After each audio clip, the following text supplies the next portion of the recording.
जैसे कई बच्चे हमारे यहाँ स्लो लर्नर होते हैं, उनकी ज़रूरत क्या है, उनके लिए कैसा मतलब सिलेबस बनाया जाए, सिलेबस में लचीलापन हो, ऐसे मतलब उनके अनुरूप अगर पाठ्यक्रम बने तो वो उनको जल्दी से सीखने में मदद मिलेगी और वे आगे बढ़ सकेंगे। तो ये इस चीज़ों पर डिपेंड करता है और ये समावेशी शिक्षा ऐसे ही बच्चों को मतलब सामग्री जुटाने में मदद करती है, सामग्री दिलाती है ताकि वे बच्चे आगे चलकर एक अच्छा नागरिक बन सके।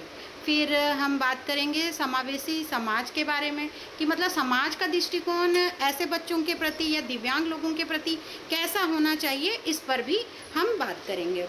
तो हमने ये भी जाना कि दिव्यांगता किस प्रकार की होती है। दिव्यांगता की श्रेणी में तो बहुत मतलब शारीरिक भी हो सकती है, मानसिक भी हो सकती है, बौद्धिक भी हो सकती है और मतलब सीखने की जो अगर क्षमता बहुत ही कम है तो वो भी दिव्यांगता की श्रेणी में रखा गया है।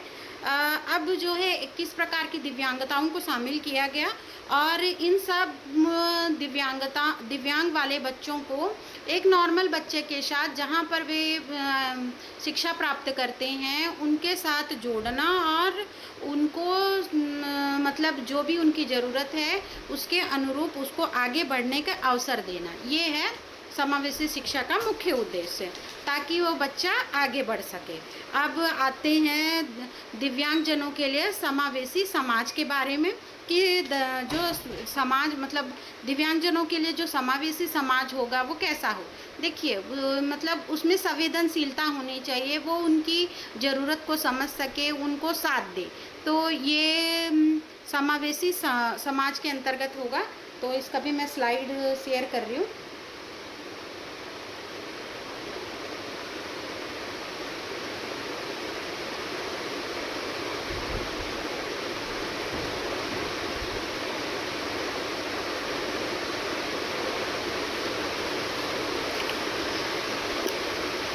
समावेशी समाज, समावेशी मतलब दिव्यांगजनों के लिए समावेशी समाज का निर्माण हमारी सामूहिक जिम्मेदारी है। मतलब समाज में जितने भी लोग हैं हम सबकी अगर ये जिम्मेदारी समझें कि मतलब ऐसे लोगों को हम आगे बढ़ने में अगर कदम से कदम मिलाकर साथ दें तो वे भी आगे बढ़ेंगे। और यह न केवल संवेदनशील समानता के आधार पर हो जिससे समाज का मतलब समाज में उनकी भी एक पहचान बन सके और समानता पर आधारित समाज की स्थापना के लिए आवश्यक भी है। समाज समग्र प्रगति विकास के लिए महत्वपूर्ण है, क्योंकि कोई भी समाज तब तक उन्नति नहीं कर सकता जब तक कि समाज में सभी प्रकार के लोगों को समान अवसर ना मिले और वे आगे ना बढ़ें। क्योंकि अगर एक वर्ग भी उसमें से छूटता है तो समाज की उन्नति पूरी तरह से नहीं मानी जा सकती। और इसके लिए समग्र प्रगति और विकास के लिए शिक्षा, रोजगार, सुलभता, सामाजिक स्वीकृति और कानूनी समर्थन के माध्यम से ही हम दिव्यांगजनों को समाज की मुख्य धारा में जोड़ सकते हैं। और इसके लिए समाज का संवेदनशील होना बहुत ही ज़रूरी है। इससे ना केवल उनकी जीवन की मतलब अगर समाज संवेदनशील हुआ, समाज अगर उसका साथ देगा तो ज़रूर उसके जीवन में जो भी गुणवत्ता में सुधार आएगा, उसके आर्थिक स्थिति में सुधार होगा, समाज की विविधता और रचनात्मकता में भी वृद्धि होगी। इस प्रकार समावेशी समाज के निर्माण मानवता की सच्ची जीत होगी। तो हमें मिलकर इस दिशा में क्या करना पड़ेगा, निरंतर प्रयास करना पड़ेगा। और दिव्यांगजनों के लिए समावेशी समाज के निर्माण के प्रमुख पहलू हैं। पहला, शिक्षा और प्रशिक्षण। और मतलब एक कौशलपूर्ण मतलब एक गुणवत्तापूर्ण शिक्षा मिले और उनके कौशलों का विकास हो तो वे भी आगे चल के समाज की उन्नति में मदद करेंगे। जैसे क्या क्या हो सकती है समावेशी शिक्षा, मतलब शिक्षा और हम प्रशिक्षण की जब बात कर रहे हैं तो समावेशी शिक्षा प्रणाली इस प्रकार की हो जो दिव्यांगजन और सामान्य बच्चों को एक साथ पढ़ सकें और उन्हें प्रारंभ से लेकर अंत तक मतलब उनको सहयोग मिले, सहयोग की भावना विकसित हो। और शिक्षकों का प्रशिक्षण, शिक्षकों को मतलब ऐसी विशेष प्रशिक्षण कार्यक्रम आयोजित करना ताकि वे ऐसे बच्चों की आवश्यकताओं को समझ सके और उचित सहायता प्रदान कर सके। फिर है सुलभ शिक्षा सामग्री। दिव्यांगजनों के लिए सुलभ शिक्षा सामग्री जैसे ब्रेल किट हो गया और जो किताबें होंगे, ऑडियो बुक्स हो गए, डिजिटल संसाधन हो गए, आदि चीज़ें मतलब ऐसे बच्चों के लिए हम उपलब्ध करा सके। कौशल विकास कार्यक्रम, कौशल विकास मतलब उनको उनके स्किल्स को डेवलप करें, उनको प्रशिक्षित करें तो वे भी आगे निकल सकते हैं। और विभिन्न उद्योग बहुत सारे उद्योगों में भी काम कर सकते हैं और अपना भी खुद का व्यवसाय स्थापित कर सकते हैं। फिर है नियोक्ता संवेदनशीलता। नियोक्ताओं को दिव्यांगजनों के रोजगार के प्रति संवेदनशील बनाना और उन्हें प्रोत्साहित करना, ये उसका मुख्य उद्देश्य है। कार्यस्थल में सुलभता। कार्यस्थल उन दिव्यांगजनों के अनुकूल हो, वे आसानी से पहुंच सके, इस चीज़ पर भी हमको जैसे रैंप है, विशेष टॉयलेट्स हैं, आदि चीज़ें कम से कम उपलब्ध हों, ये एक है। और सुलभता और बुनियादी ढांचा। सार्वजनिक स्थलों में आसानी से पहुंच हो और अगर नहीं है तो हम कोशिश करें कि उनके अनुरूप ऐसी व्यवस्था बन सके। फिर आते हैं स्मार्ट सिटी परियोजना। स्मार्ट सिटी परियोजना के अंतर्गत दिव्यांगजनों की आवश्यकताओं को प्राथमिकता देना और उन्हें समावेशी बनाना। फिर है डिजिटल समावेशिता। डिजिटल प्लेटफॉर्म में सेवाएं उपलब्ध कराना, उनकी जानकारी के मतलब उनके अनुकूल बनाना, जिससे वे आसानी से तकनीकी की समझ को विकसित कर सकें, मतलब तकनीक के बारे में समझ सके और उनका उपयोग बढ़ा सके।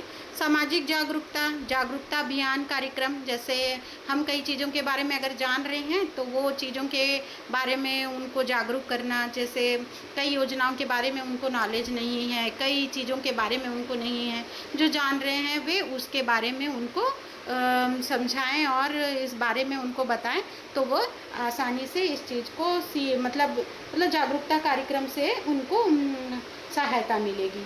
इस प्रकार से ये हुआ। और अब जो मेन हमारा टॉपिक था, मैं उसका स्लाइड डाल रही हूँ, ADIP स्कीम का।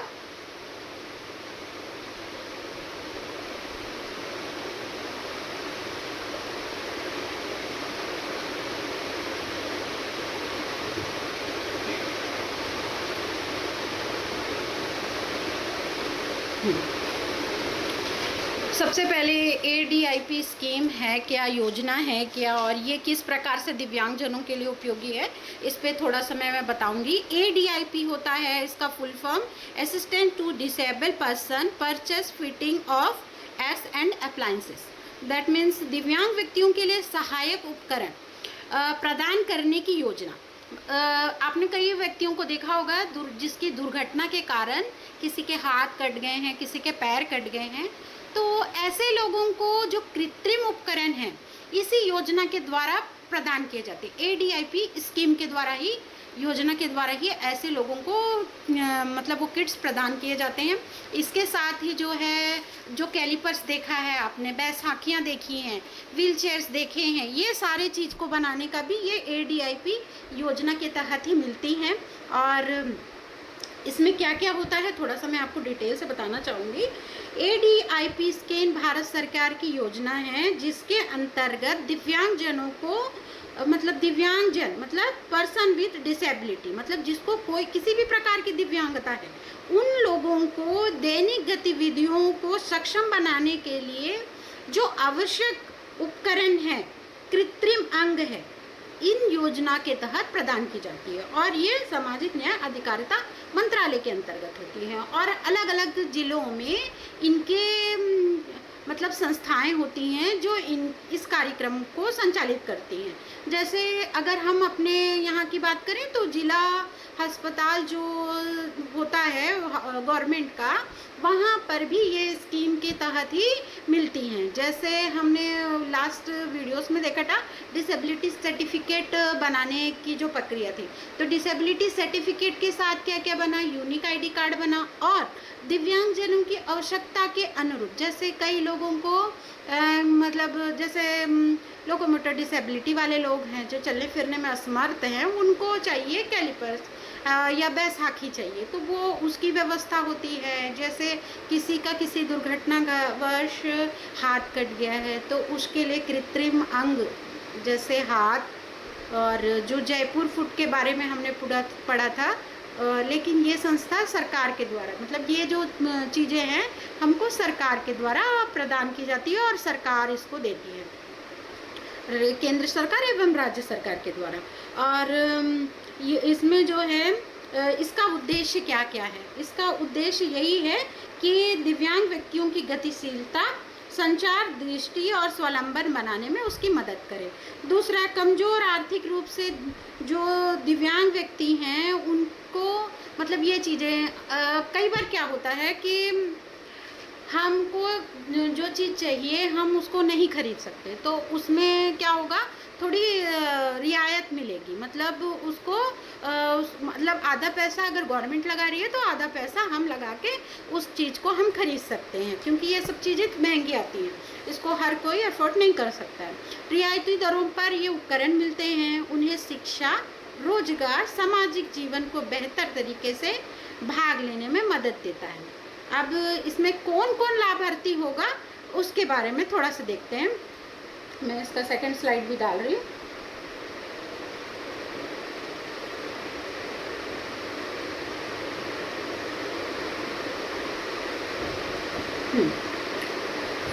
लाभार्थी इसमें कौन हो सकते हैं? लाभार्थी मतलब भारत का जो नागरिक हो, जो भारत में पैदा हुए हैं, जिनको भारत की नागरिकता प्राप्त है, वो इसके हकदार होंगे। दूसरा, 40% या 40% से अधिक दिव्यांगता प्रतिशत जिनकी होगी, जिनके पास दिव्यांगता सर्टिफिकेट गवर्नमेंट से मिला हुआ होगा, और या जो हमारे गवर्नमेंट के डॉक्टरों द्वारा प्रदान किया गया हो, या सीएमओ से प्राप्त सर्टिफिकेट जिनके पास हो, दिव्यांगता सर्टिफिकेट, वे लाभार्थी होंगे।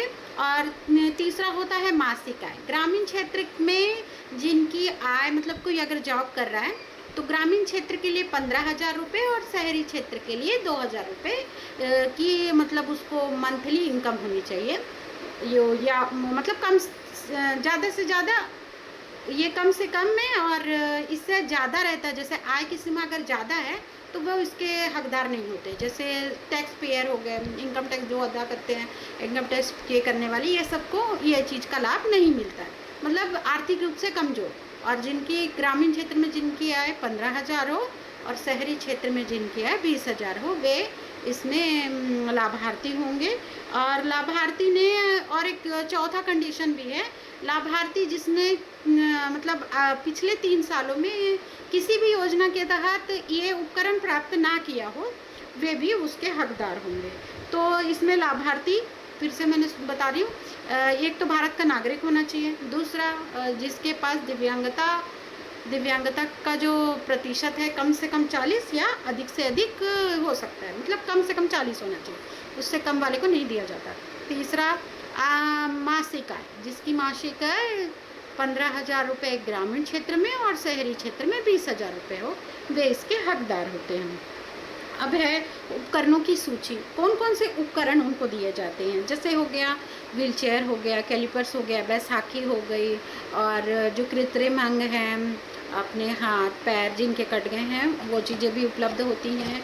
इसके साथ ब्रेल किट भी होता है, ऑडियो बुक्स भी होता है, और जिनको सुनाई नहीं देता तो हीरिंग मशीन, ये सब भी चीज़ें उसमें मिलती हैं। कृत्रिम अंग हो गए, कैलिपर्स, स्मार्ट कैन और डिजिटल डिवाइस आदि, और जो भी अन्य सहायक उपकरण हैं, वे सारी चीज़ें यहाँ पे प्रदान की जाती हैं। तो ये हुआ। अब इसके लिए कैसे आवेदन करें, तो इसकी भी आवेदन की प्रक्रिया है, मैं शेयर कर रही हूँ।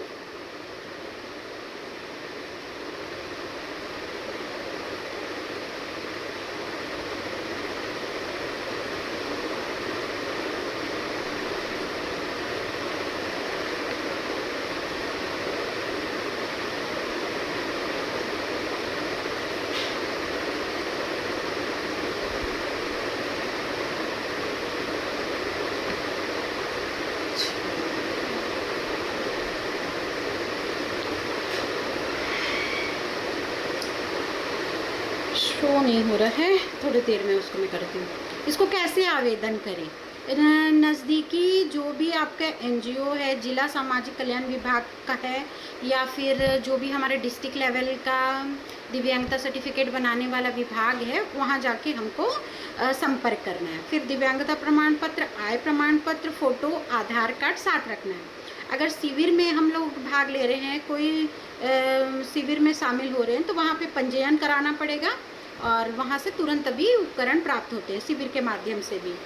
ऑनलाइन पोर्टल जो राज्य वेबसाइट पर आवेदन, जहाँ पे मतलब जो भी हमारे राज्य का वेबसाइट होगा या ऑनलाइन पोर्टल पे जाकर भी हम आवेदन कर सकते हैं, जहाँ सुविधा हमको उपलब्ध हो। योजना की निगरानी कौन करता है? इस योजना में जो है सरकारी एजेंसियाँ, एनजीओस और ALIMCO, artificial limbs manufacturing corporation of India के माध्यम से इसमें किया जाता है और समय समय पर ये निःशुल्क वितरण भी करती है शिविर के माध्यम से।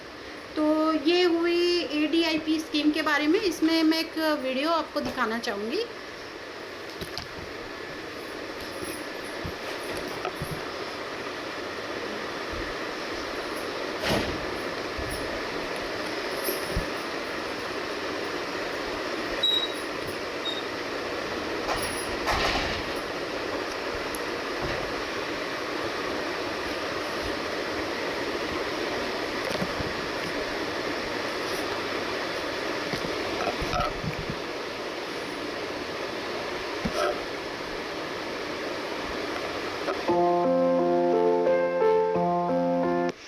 आप सभी को मेरा नमस्कार।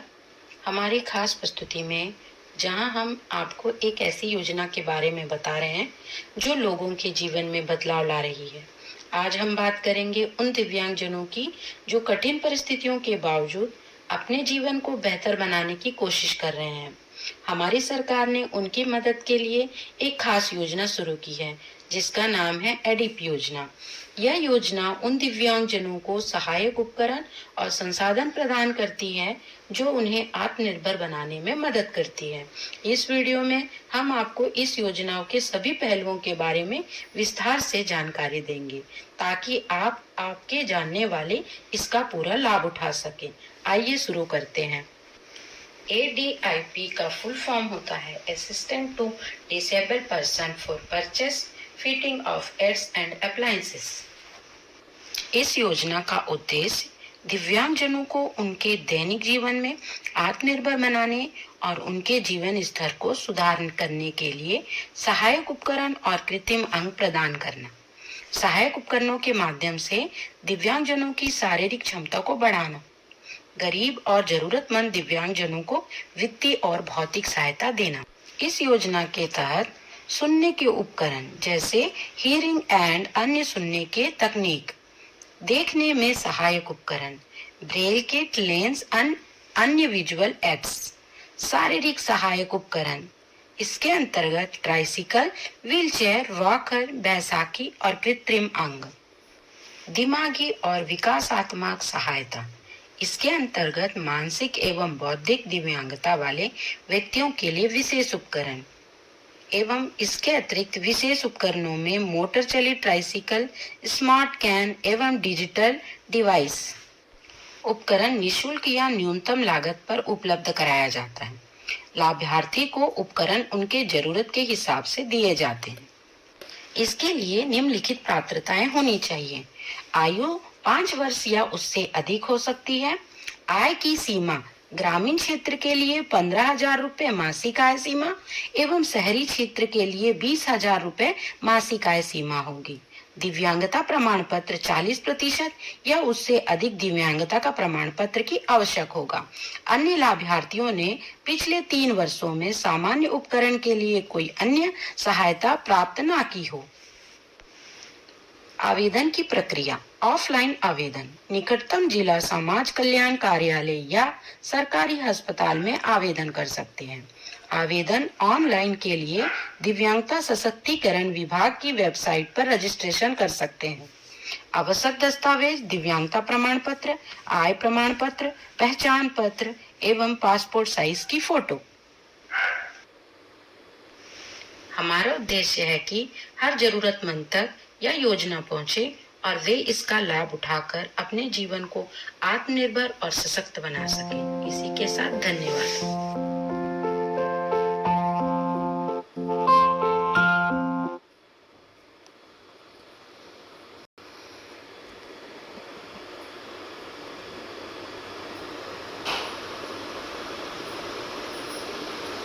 ये था ADIP स्कीम के बारे में, और आगे थोड़ा सा एक बार रिपीट कर लेते हैं। लास्ट मुझे एक मेल में आया है कि डिसेबिलिटी सर्टिफिकेट के बारे में एक बार पुनः मुझे बताया जाए, तो मैं उसके बारे में थोड़ा सा मैं डिटेल आपको बताना चाहूँगी।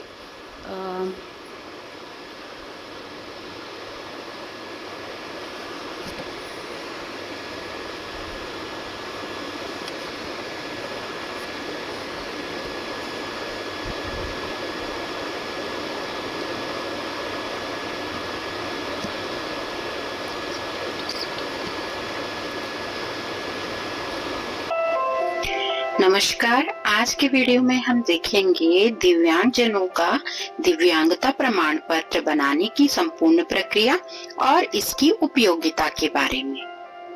दिव्यांगता प्रमाण पत्र दिव्यांगजनों के लिए एक आवश्यक दस्तावेज है जो उनकी दिव्यांगता की पहचान को प्रमाणित करता है।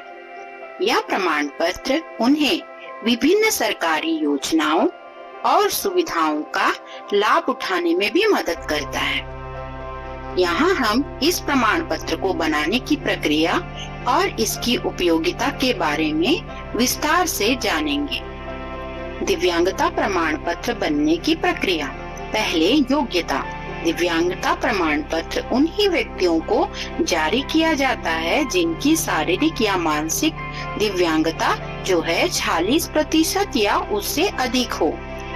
आवश्यक दस्तावेज, आधार कार्ड या अन्य कोई पहचान पत्र, पासपोर्ट आकार का फोटो, निवास प्रमाण पत्र, मेडिकल रिपोर्ट या पुराने मेडिकल रिकॉर्ड। आवेदन की प्रक्रिया। नजदीकी सरकारी अस्पताल या दिव्यांगजन पुनरावास केंद्र। संबंधित मेडिकल बोर्ड से समय लें जो आपकी दिव्यांगता का आकलन करेगा। मेडिकल बोर्ड आपकी जांच करेगा और दिव्यांगता का प्रतिशत निर्धारित करेगा। जांच के बाद आपको प्रमाण पत्र जारी कर दिया जाएगा। ऑनलाइन आवेदन। कुछ राज्यों में दिव्यांगता प्रमाण पत्र के लिए ऑनलाइन आवेदन की सुविधा उपलब्ध है। आप स्वयं पोर्टल में जाकर आवेदन कर सकते हैं। सभी दस्तावेज स्कैन करके अपलोड करें, फिर आवेदन सबमिट करें। दिव्यांगता प्रमाण पत्र की उपयोगिता। पहला, सरकारी योजनाओं का लाभ। दिव्यांगजन पेंशन योजना, स्वरोजगार योजना और शिक्षा में छात्रवृत्ति जैसी योजनाओं का लाभ उठा सकते हैं। दूसरा, शिक्षा में आरक्षण। स्कूल, कॉलेज, प्रतियोगी परीक्षा में भी आरक्षण का लाभ मिलता है। परीक्षा में अतिरिक्त समय और सहायक लेखक की सुविधा।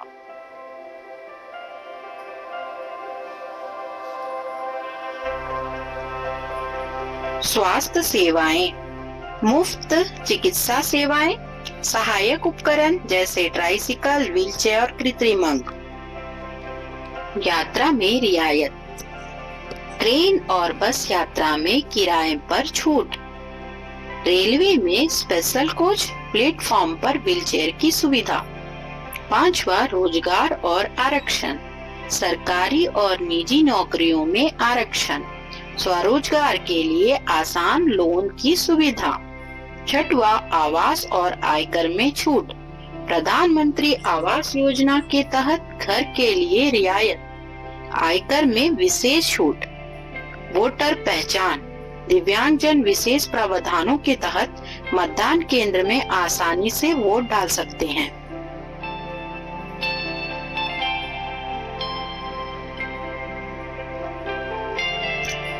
दिव्यांगता प्रमाण पत्र को समय समय पर रिन्यू कराना होता है। इसे सुरक्षित रखें क्योंकि यह सरकारी योजनाओं का लाभ उठाने में आपकी मदद करेगा। किसी भी समस्या के लिए जिला दिव्यांगजन अधिकारी से संपर्क करें। दिव्यांगता प्रमाण पत्र एक महत्वपूर्ण दस्तावेज है जो न केवल दिव्यांगजनों को अधिकार दिलाने में मदद करता है बल्कि इन्हें समाज में आत्मनिर्भर बनाने का मौका भी देता है। सभी दिव्यांगजनों को इसे जल्द से जल्द बनवाने का प्रयास करना चाहिए। दिव्यांगता आपकी कमजोरी नहीं है, आपकी पहचान और प्रेरणा है।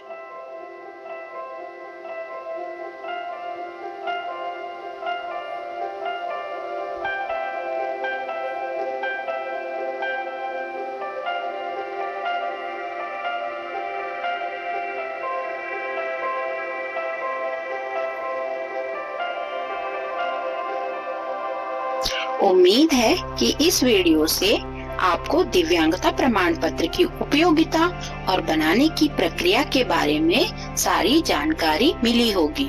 अगर आपको यह जानकारी अच्छी लगी हो तो और लोगों को यह जानकारी शेयर करें।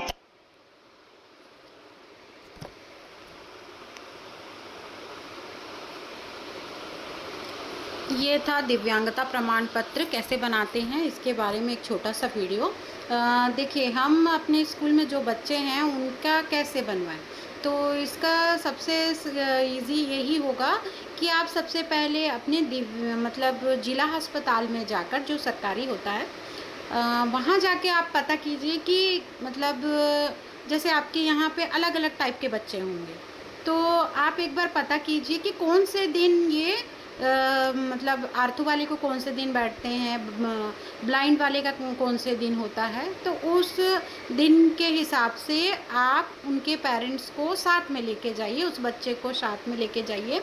सबसे पहले उसमें एक परिचय प्रमाण पत्र लगेगा जिसमें आधार कार्ड यूज़ कर सकते हैं बच्चे का, फिर एक निवास प्रमाण पत्र और 2 पासपोर्ट साइज़ की फ़ोटो, ये चीज़ें लेकर जानी है। और जो है बच्चे की दिव्यांगता, जैसे अगर वो बच्चा पैर से किसी का प्रॉब्लम है तो मतलब वहाँ पे उसकी तकलीफ़ दिखनी चाहिए, जैसे पैर पतला है तो वैसी फ़ोटो आनी चाहिए ताकि वो उसमें डिसेबिलिटी की जो सर्टिफिकेट बनती है उसमें वो लग के आता है। तो इस तरह की चीज़ें हम कर सकते हैं। और यहाँ पे कुछ नहीं है, सिंपल सा प्रोसेस है, मतलब एक फॉर्म को आपको भरना पड़ेगा, उसके बाद डॉक्टर आप एक बार चेक करते हैं बच्चे को, पूरा चेक करने के पश्चात उसके मतलब किस श्रेणी में आता है दिव्यांगता, उस दिव्यांगता का प्रकार क्या है। जैसे हर टाइप के बच्चे हमारे यहाँ पे स्कूलों में उपलब्ध मिल जाएंगे, तो उनकी दिव्यांगता को वे जानकर दिव्यांगता के प्रकार को लिखेंगे और दिव्यांगता का प्रतिशत उसमें डाला जाएगा। और बच्चे के लिए जो भी, जैसे कई बच्चे सुन नहीं पाते हैं, उनको हम लोग मतलब उनको सुनाई नहीं देता, कई लोगों को 100% भी कई लोग रहते हैं जिनको बिल्कुल सुनाई नहीं देता, कई लोगों को एक कान से भी प्रॉब्लम रहती है। तो ऐसे बच्चों को वे जांच करेंगे और उनकी दिव्यांगता की श्रेणी डालेंगे, प्रकार डालेंगे और उनका प्रतिशत डालेंगे। तो जैसे कई बच्चे जिनको सुनाई नहीं देता उनको हियरिंग किट मिलता है, मतलब सुनने वाली मशीन मिलती है। और जैसे चलने फिरने वाले में जी मैम, आप कुछ बोलना चाह रही हैं ज्योति मैम? जी मैम। मैम, हमारे स्कूल में एक बौनी है बच्ची, तो बौना को अभी 21 टाइप्स में लिया गया है, को अभी 21 टाइप्स में लिया गया है मैम। जी जी।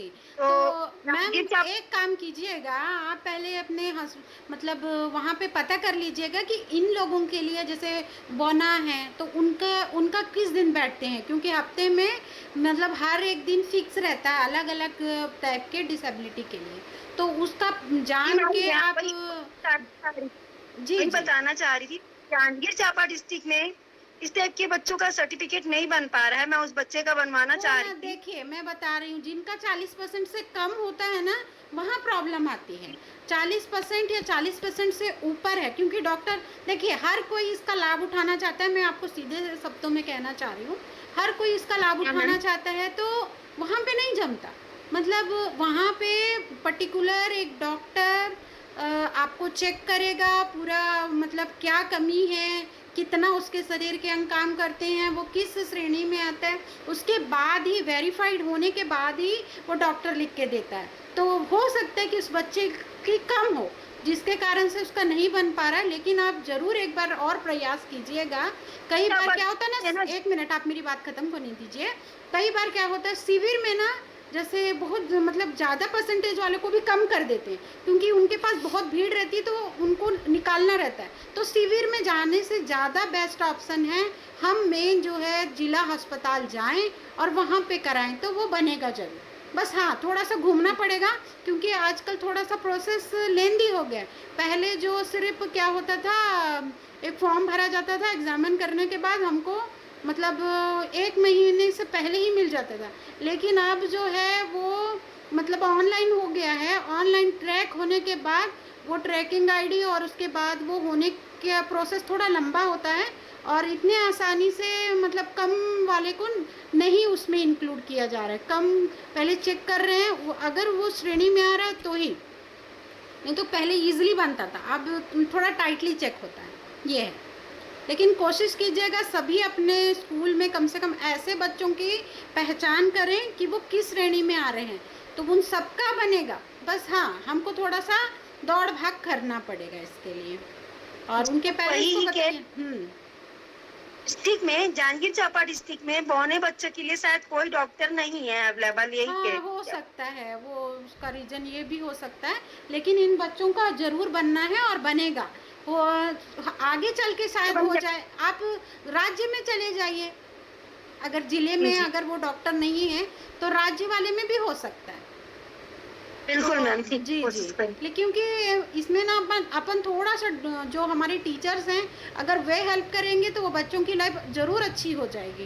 क्योंकि बहुत सारी योजनाएं हैं, बहुत सारी छात्रवृत्तियां हैं, उनके पास मात्र वो डिसेबल मतलब जो आपका डिसेबिलिटी सर्टिफिकेट ना होने के कारण वो उसके अपात्र हो जा रहे हैं।